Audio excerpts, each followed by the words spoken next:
welcome to the show.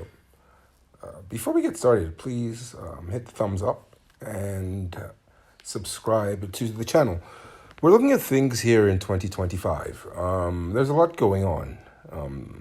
We're going to cover a couple of topics in this episode, from Taylor Swift tickets to social media bans.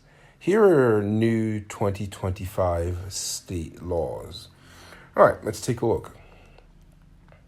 Across the country, the new year will usher in thousands of new state laws. Not sure if everybody is aware of these. At least 20 states increase statewide minimum wage starting January 1, right? The highest is in Washington State at $16.66 an hour, followed by California at $16.50. Kentucky becomes the latest state to legalize medical marijuana, and several states, including Delaware, tighten gun control. Taylor Swift tickets meltdown spurs industry changes. What's the deal with this whole Taylor Swift thing? Minnesota is the latest state to increase transparency when purchasing tickets to concerts, sporting events, and other large-scale events. The Ticketing Fairness Act, as it's being called, will require all-in pricing to ensure ticket buyers know the total cost of a ticket up front. The law bans deceptive advertising and speculative pricing. The bill's sponsor, Democratic State Rep Kelly Moeller, says the inspiration for the bill came from her experience in trying to secure tickets for Taylor Swift's Eras tour in Minneapolis last summer, widely viewed as a Ticketmaster fiasco. So, the Minnesota law also bans bot services from buying tickets to drive up costs. What was happening is tickets go on sale, the bots buy up all the tickets, and so now concert goers have to go to a reseller's market to buy the ticket at a higher price. Same thing happens with sneaker drops.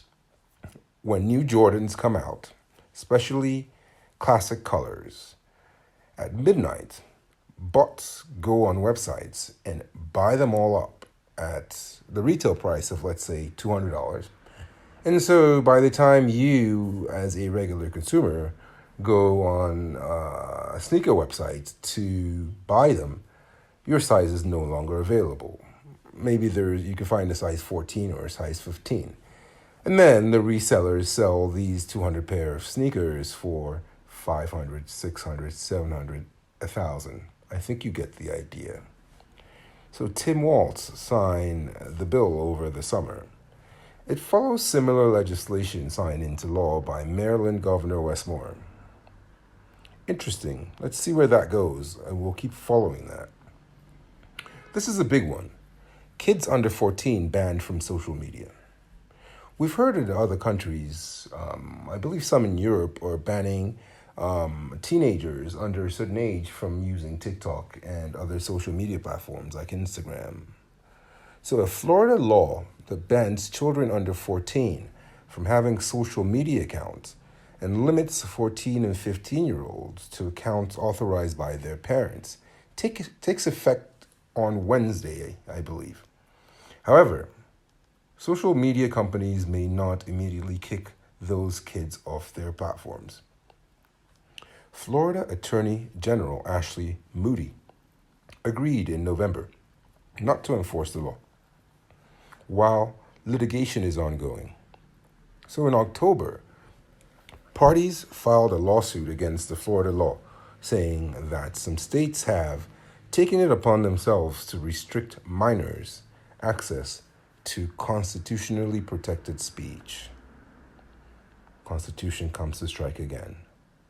And as NPR has reported, states like Florida may look to Australia to see how that country's new social media ban for kids under 16 shakes out. So that's been a big story coming out of Australia. They're trying to ban social media for kids under 16. They want to protect children, and they want to see where this may go. California toughens penalties for retail and drug crimes.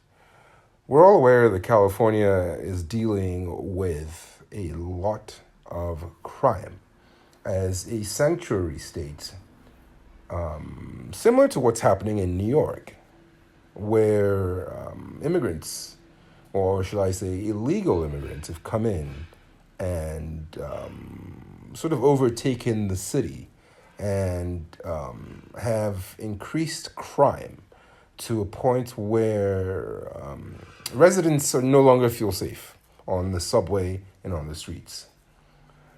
So, California Democrats and Republicans alike say they felt pressure this year to pass a slate of new laws to stiffen penalties for retail theft and drug related crimes. This has been happening in New York for a while, where gangs are just storming stores without any penalties. You go into a Walgreens and everything is locked up. You've got to ask somebody who works at the store to open up a case for you to buy deodorant, for example, because people are just walking in and walking out with things with no fear of what might happen with them. A lot of times, even when they're arrested, they're released with no penalties, so they reoffend. And a lot of these people are not residents or citizens, so they couldn't care less. So, together, the laws make it easier to aggregate similar crimes and charges, even across jurisdictions. They also make it a crime to break into a car, even if it's unlocked. Amazing. It wasn't a crime to break into a car. Democrats proposed many of the new crime laws after Proposition 36 made it to the ballot. Keep in mind, California is Kamala Harris's state, and they're wondering why they lost the election. Democrats proposed many of the new crime laws after Proposition 36 made it to the ballot. That measure strengthened penalties for drug and theft-related crimes and increased treatment requirements. It passed in November with about 70% support. Parental care leave offered in New York. Wow, we never thought we would see this. A first in the country. New York State will offer all private sector pregnant workers 20 hours of paid leave for a year for parental care, and federal, state, or local government employees are not entitled to the new leave.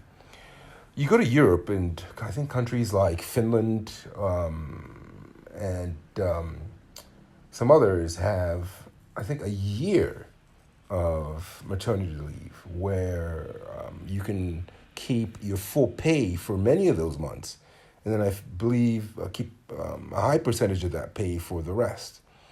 This is something that's very foreign in the U.S. I believe most places have maternal leave or a maternity leave that's maybe 3 months. And only some companies are starting to offer a joint parental leave where the father can also take maybe a month and a half off. But you look to Europe and you see where people can go and take care of their newborn for the first year of their life and come back to their job by law. This is something we thought we'd never see in the U.S. The leave can be taken for monitoring discussions with a healthcare provider needed to ensure a healthy pregnancy, end of pregnancy care, or fertility treatments, among other services. Amen. I hope this progresses further. Preventing forced outing in schools. A new California law says schools can no longer require teachers to out LGBTQ plus students to their parents. The law is in response to several California school districts enacting policies that require teachers to let parents know if their child identifies with a gender other than what is listed on their school record. The new law doesn't prevent teachers from outing students per se to their parents if they're not coerced. Iowa. There is a new flat tax heralded as a model. Wednesday, Iowa joins states that charge a flat individual income tax. The new rate for all income taxpayers will be 3.8%. Watch how people start moving to Iowa. With the addition of Iowa and Louisiana, which is adopting a 3% income tax in the new year, a total of 14 states will have adopted flat income tax systems. Iowa Democrats warn the new system could tank state revenues, causing long-term budget headaches for lawmakers and possibly forcing cuts to education and healthcare services that dominate the state budget. There could be an upside. More people move there. The government takes less of your paycheck, and maybe you have more disposable income. Recent projections predict a $1 billion overall decline in state revenue over 2 years, though. And finally, Republicans, including Iowa Governor Kim Reynolds, say the tax cuts which Republicans have implemented incrementally are working as intended. They point out GOP lawmakers have the option to draw from more than $6 billion in surplus funds and other reserves to make up for revenue shortfalls. Let us know what you think. Please leave a comment. These are very interesting topics as things are changing in 2025. And the new president, Trump, comes in shortly.